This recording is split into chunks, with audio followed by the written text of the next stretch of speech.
Welcome to this YouTube channel. Underscore. Designed to fundamental English is advanced. They don't have to buy 10 different books. So I want to see this community. So I learned.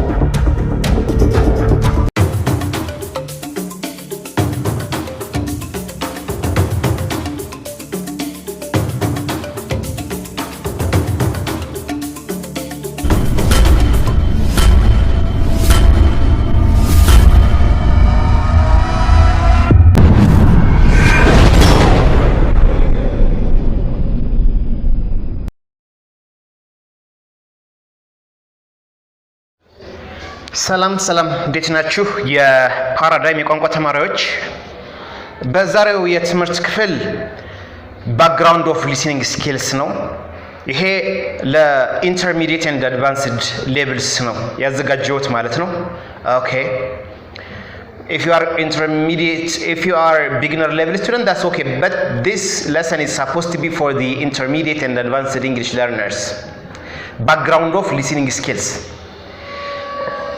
When we listen, we have a purpose. We listen to get information and to give our information. Okay? ስለዚህ listen ስናደርግ አንድ ነገር ስናደምጥ ዓላማ አለን መረጃ ለማግኘትና መረጃ ለመስጠት በሚል ዓላማ እንነሳለን ማለት ነው። እስኪ በዛሬው የትምህርት ክፍል በጣም እጅግ በጣም ጠቃሚ ነገሮችን አንስተን እናወራለን ማለት ነው። አብራችሁን ቆዩ።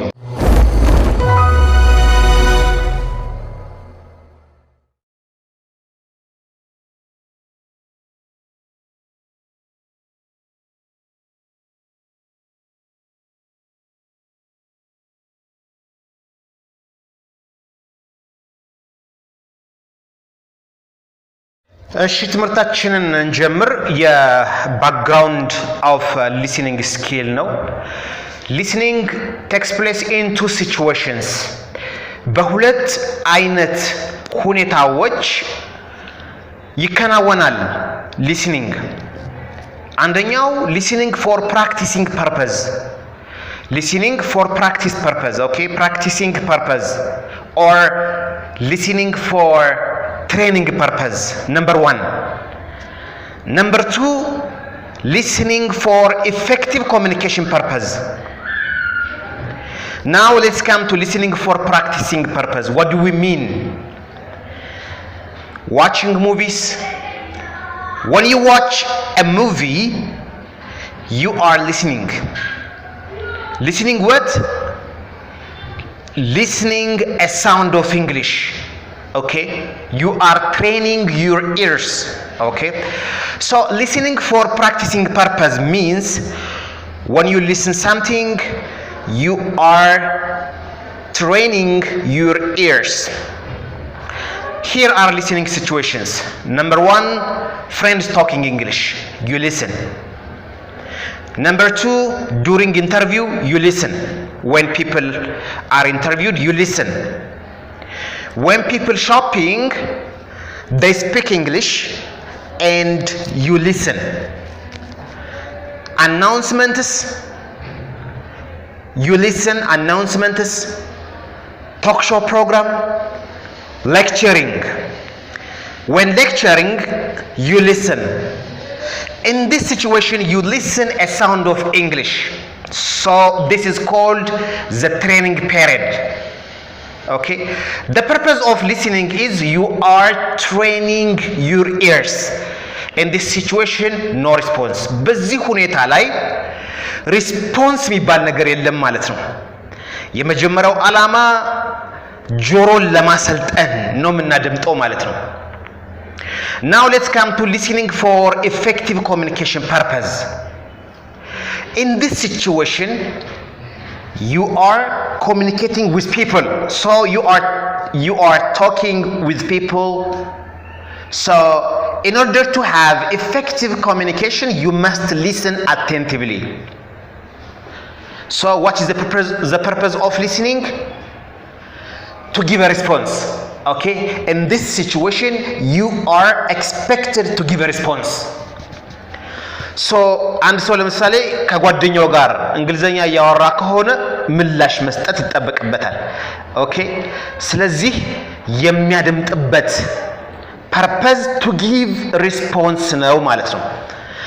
አንድ ሰው በሊስኒንግ ፔሪየድ ጊዜ 4 ደረጃዎችን ያልፋል። ነምበር 1 መልእክቱን ይቀበላል። these are called stage of listening. okay መልእክቱን ይቀበላል receiving stage። መልእክቱን ይገመግማል evaluating stage። then መልእክቱን ይተረጉማል interpretation stage and finally መልእክቱን ይረዳል።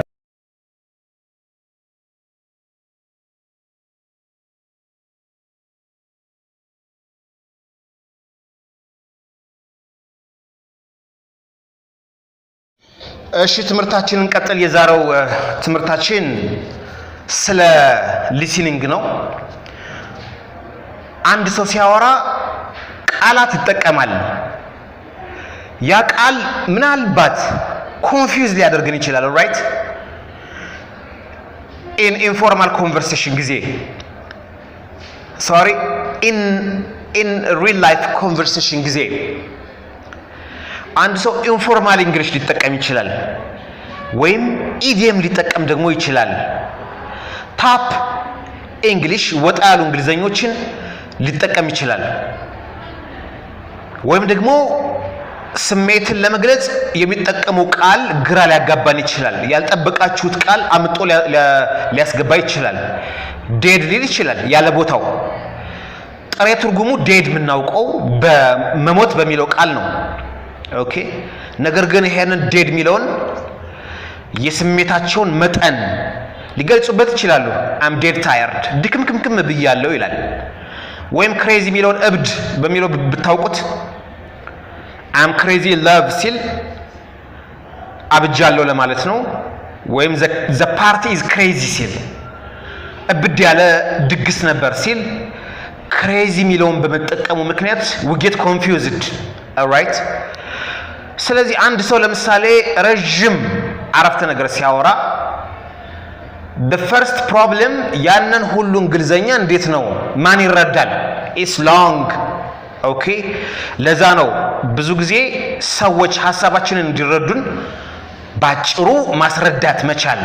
ኦኬ አንድ ሰው ሲያወራ በፍጥነት ነው የሚያወራው፣ ከዛ አልፎ ደግሞ ረጅም ነው። ኦልራይት ስለዚህ ሊስኒንግ ፕሮብሌም የማድመጥ ችግር፣ ትዕግስት ሰጥቶ የማድመጥ ችግር አንደኛው ፕሮብሌም ነው። ሁለተኛ ስለሚያፈጥነው ነው። ሶስተኛ ያልጠበቅነው ቃል ስለሚጠቀም ነው። ለምሳሌ his car was badly harmed. I don't understand badly harmed. ኦኬ ለምሳሌ አንድ ኮሜንታተር መጥቶ በፍጥነት እያወራ መመለስ ቢያቀተኝ ትሪክ እጠቀማለሁ። he said his car was badly harmed. I don't know badly harmed. sorry, what did you say? His car was badly injured. sorry, what did you say? His car was badly damaged. oh, I understand, damaged. okay, or forget the car, he was badly injured, he was badly harmed, he was badly damaged. okay, now I understand damaged. okay, so I used trick. okay, trick ነው የተጠቀምኩት ማለት ነው፣ እንዲደጋግምልኝ ማለት ነው። damaged, injured and harmed are synonym words. okay, so you need word meaning, you need to know word meaning. okay አንድን ነገር ለመረዳት ሁሉንም ነገር ማስታወስ አይጠበቅብንም። አንድ ሰው ሲያወራ የሆነ ፍንጭ እናገኛለን። ውጌ ተክሉ ኦልራይት ወርድ ዩሴጅ ሊሆን ይችላል፣ የቃላት አጠቃቀሙ ከቦዲ ላንጉቹ ሊሆን ይችላል። ቦዲ ላንጉጅ የሰውነት ቋንቋ ጀስቸር ይጠቀማል፣ ፋሻል ይጠቀማል፣ ፋሻል ኤክስፕሬሽንስ or the situation of the speaker. alright ቃል በቃል ለመረዳት ስንሞክር ነው ስሜቱን የምናጣው። አሊያ don't understand word for word. All right, guess, take a guess. ገምት. What does the guy mean? The first one, take a guess. Depending on the context, take a guess. Then understand it. What is this guy speaking? Try to understand it. All right. ለምሳሌ I was tied up with a lot of works. I said tied up. tie ማሰር ነው አይደለ? tied up